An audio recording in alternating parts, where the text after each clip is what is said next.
Le volet énergie, il devient hyper intéressant parce que jusque-là, on avait quand même une inconscience qu'elle se faisait, cette énergie, avec des ressources illimitées. Là, on a devant nous, alors malheureusement pour moi, parce que ça fait très longtemps qu'on essayait de le dire, mais on n'est plus au pied du mur, on est au bord du gouffre. Les énergies qu'on va utiliser, il faut qu'on soit super économe. Donc à la fois dans la vie du bâtiment, donc sur les 50 prochaines années, regardez le coût du gaz. Voilà, ça c'est un paramètre énorme dans le choix. On voit sur les choix politiques, la question de l'énergie pour les logements collectifs en 2025, ça va être une orientation majeure des bailleurs. Là j'en discute déjà avec eux aujourd'hui, sur les patrimoines existants. Et puis la question de l'énergie sur la production. Regardez aujourd'hui, on a des aciéries qui ne fonctionnent plus en journée parce que le coût énergétique est trop cher. Ils ne peuvent pas vendre leur acier s'il est produit en journée, donc ils produisent la nuit.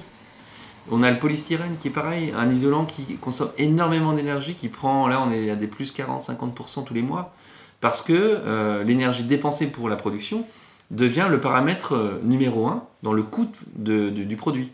Et on voit bien que la logique 2020, dans ce contexte-là, elle va dans le bon sens.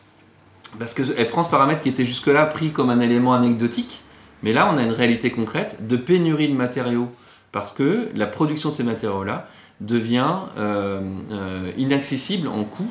Et là moi je vois des producteurs qui font le choix de plutôt ne pas produire, parce qu'ils savent qu'au prix où ils vendraient, ils n'arriveraient pas à le vendre. On est dans le décalage entre l'économie réelle et les productions qui, elles, sont sur des plus-values de plus 30, plus 40, plus 50% au vu de la raréfication de l'énergie disponible, quoi. Donc ça va être l'enjeu concret sur les 20 à 30 prochaines années, de faire avec moins d'énergie à toutes les étapes de production. Le secteur du bâtiment, c'est le plus gros secteur consommateur d'énergie au monde. Voilà. Plus que le transport, si on intègre les bâtiments sur les 50 ans. Donc on le sait, on est responsable. On a un engagement du coup à tenir et la question de la réhabilitation va devenir l'élément numéro 1 sur les 20 ou 30 prochaines années, parce que c'est là où on a un puits de carbone majeur sur du bâti déjà là, on a déjà de l'énergie en moins à consommer sur ce qui est déjà là, et donc on va venir corriger par des éléments qui vont être là aussi moins énergivores, quoi.